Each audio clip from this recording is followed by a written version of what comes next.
A paz do Senhor, estamos realmente felizes porque podemos gravar mais um vídeo e hoje o vídeo será muito bom, sobre casamento. Glória a Deus, que a paz de Deus esteja com vocês e a alegria seja nossa, todos juntos se alegrando com mais uma palavra explicada, clareada e que vai ajudar muitos a serem mais felizes, porque o casamento é a base de uma sociedade, é a base da igreja. A estrutura básica de uma nação é a família. Se Satanás conseguir destruir a família, terá vitória sobre a nação. Por esse motivo, a igreja deve dar ênfase na doutrinação e orientação familiar. Você pode conferir lá em Gênesis capítulo 24, e você verá como as coisas foram organizadas por Deus. Ele estabeleceu Adão como cabeça e Eva como submissa, uma ajudadora fiel, para que os filhos aprendessem através do exemplo dos pais. O termo aqui usado, irmã, não se refere à irmã filha do mesmo pai, mas em relação à irmã nacional. Muitas vezes ouvimos a expressão irmãos brasileiros referindo-se a pessoas da mesma nação. Levíticos 18:18.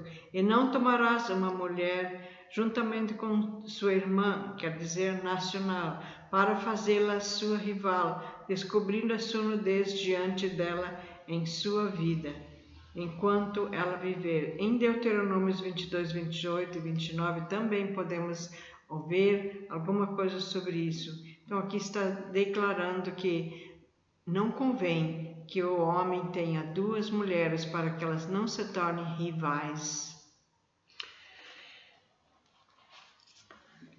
Em 53 anos de casado, nós vimos que, pela nossa experiência, que obedecendo aos princípios que Deus estabeleceu, a felicidade é uma realidade.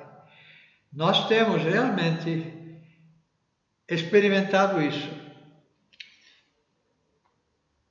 Em 2 Samuel 16, 21 e 22, nós temos uma orientação muito clara.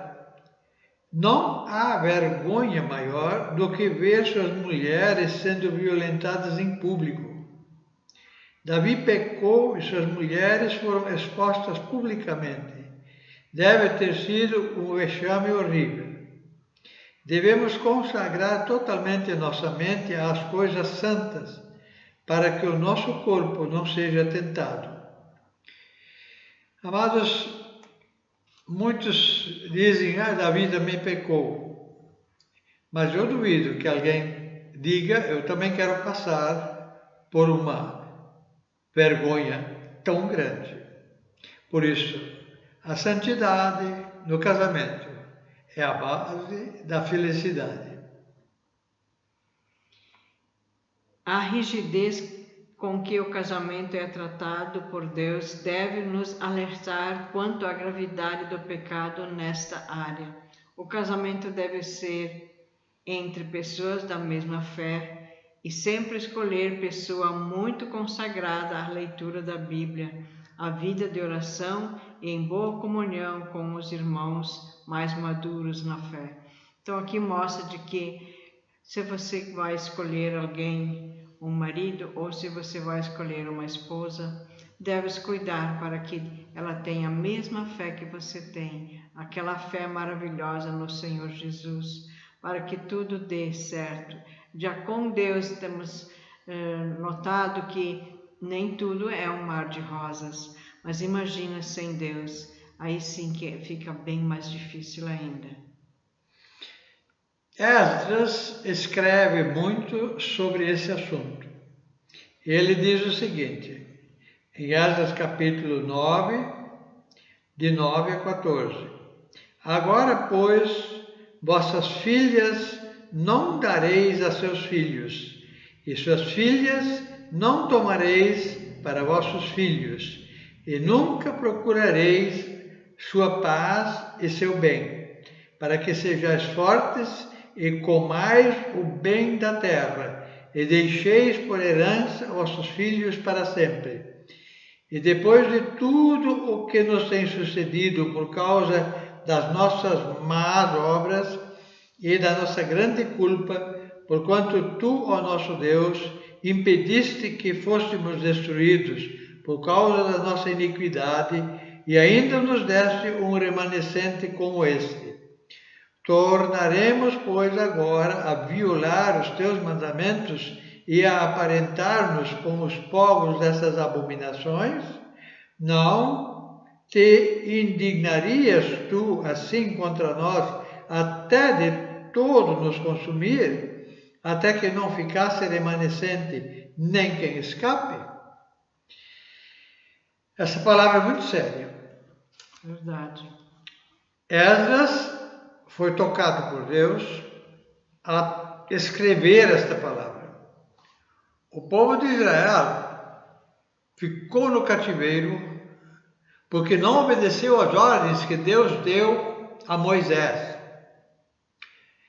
Quando o povo entrasse na terra prometida, por causa da idolatria, por causa daquelas imagens, por causa de deuses que não são deuses, criados por homens, sem poder nenhum, eles não deveriam casar com ninguém desse povo, nem os filhos, nem as filhas. Mas houve desobedientes, pessoas que não se sujeitaram à palavra de Deus, que Moisés tão claramente escreveu. E aí foram para o cativeiro, sofreram muito. Guerras perdidas, e agora estão fazendo um pacto. Ninguém deveria, sob hipótese nenhuma, a partir desse dia, se casar com alguém que não fosse da mesma fé, que é, em nosso caso, a fé em Jesus, na palavra de Deus, que é a Bíblia, e sob a direção do Espírito Santo, viver uma vida consagrada. Quanto mais longe da tentação estivermos, menor o perigo. Provérbios 2, 16 e 17. Para te afastar da mulher estranha, sim, da estranha que lisonjeia com suas palavras, que deixa o guia da sua mocidade e se esquece da aliança do seu Deus. Então lembre-se sempre disso, que a pessoa com que você vai escolher precisa estar firme em Deus, e precisas ter todo o carinho, todo o amor e todo o temor de Deus, para que ela não se afaste do caminho do Senhor e abandone aquela fé que ela tinha quando casou, e assim então ela se esquece da aliança do seu Deus. Isso é muito perigoso. Um dos dois esquecer da aliança que fizeram diante de Deus, com Deus e um com o outro. Então jamais faça isso. Não faça o teu cônjuge sofrer, para que isso não aconteça. As perguntas dirigidas a Jesus sempre foram no sentido de perverter os bons costumes, principalmente desestruturando a família. Marcos 10, 2. Eles perguntaram: é lícito ao homem repudiar sua mulher? Amados, esta é uma pergunta capciosa. Eles sabem que não pode. E Jesus deu respostas à altura que nós veremos logo em seguida. O divórcio ou desquite jamais foram autorizados por Deus. Deus dá ênfase em preservar o casamento estável, suportando-vos uns aos outros, perdoando-vos e, sobretudo, amando. Marcos 10, 12. E se a mulher deixar o seu marido e casar com outro, adultera. Então aqui podemos ver que a mulher adultera, mas não só a mulher, o homem também. Então nós precisamos cuidar disso, para que não façamos essa vergonha para nós mesmos, para a nossa família, para nossos pais, e ainda pior ainda, é dar um mau testemunho para os nossos filhos. Leia Lucas 16, versículo 18, onde Jesus diz que o adultério é causa de uma separação e um novo casamento. Em Gênesis 24 temos o relato do casamento de Isaac. Rebeca só foi vista pelo marido quando tudo já estava acertado pelos pais.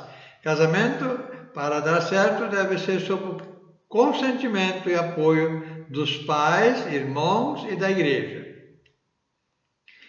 O casamento ou união sexual está sendo vulgarizado de tal maneira que nossos jovens estão sem direção, sem referência, tudo devido à falta de estudo bíblico dos pais juntamente com os filhos. Em Lucas 2,36 diz assim: estudando a vida de Ana, temos uma forte referência a uma pessoa digna de ser nosso exemplo. Mesmo legalmente livre para um novo casamento após a morte do marido, ela nunca se preocupou com a vida sexual. Ao contrário, se consagrou totalmente. Em Romanos 7, de 1 a 3, diz assim: não sabeis vós, irmãos, pois falo aos que sabem a lei, que a lei tem domínio sobre o homem por todo o tempo que vive. Porque a mulher que está sujeita ao marido, enquanto ele viver, está-lhe ligada pela lei, mas morto o marido, está livre da lei do marido. De sorte que, vivendo o marido, será chamada adúltera se for de outro marido, mas morto o marido, livre está da lei, e assim não será adúltera se for de outro marido. Lembre-se, o Novo Testamento explica o Velho explica o Novo, e jamais haverá mudança em Deus. O diabo sempre apresenta uma desculpa: vou casar e depois ganhá-la-ei para a fé. Porém, a Bíblia adverte, em 1 Coríntios 7,16, porque de onde sabes, ó mulher, se salvarás teu marido? Ou, de onde sabes, ó marido, se salvarás tua mulher? Talvez a mulher diz: eu tenho fé que ele vai se converter. O rapaz diz: eu tenho fé que ela vai se converter. Eu também tenho fé de que nós precisamos obedecer a Deus. Essa fé também eu tenho, e é isso que nós precisamos fazer. Crer que Deus sabe o que faz. Ele está nos orientando para que a pessoa seja, antes do casamento já, a pessoa certa da mesma fé que você tem. Em Efésios 5,22 nós lemos: vós, mulheres, sujeitai-vos a vossos maridos como ao Senhor. Então, a esposa deve se sujeitar ao marido. Efésios 5,25: vós, maridos, amai vossas mulheres, como também Cristo amou a igreja e a si mesmo se entregou por ela. Então, precisas casar com alguém que confessa o teu Deus, para que realmente você não se enfada dela e venha a não mais querer saber dela. Por quê? Porque não tem a mesma fé e ela não se submete, e o marido não quer amar uma mulher que não é submissa a Deus, e a mulher não quer amar um marido que não é submisso a Deus, aí dificulta o relacionamento. Assim também vós, cada um em particular, ame a sua própria mulher como a si mesmo, e a mulher reverencie o marido. Então a mulher deve reverenciar o marido. Aquele que for irrepreensível, marido de uma só mulher, que tenha filhos fiéis, que não possam ser acusados de dissolução, nem são desobedientes. Meus amados, crie sua família nos caminhos do Senhor, leia e estude a Bíblia todo dia com eles, e Deus te abençoará, e você será feliz tendo uma família temente a Deus. Que o seu casamento jamais tenha dissolução. Não peque, não cometa esse erro. Ame, perdoe e persevere na fidelidade. Nossa oração é a favor da fidelidade no casamento. Jamais haverá divórcio por alguém que é salvo através da fé em Jesus. E Deus abençoe, para a glória do Pai, do Filho e do Espírito Santo. Amém.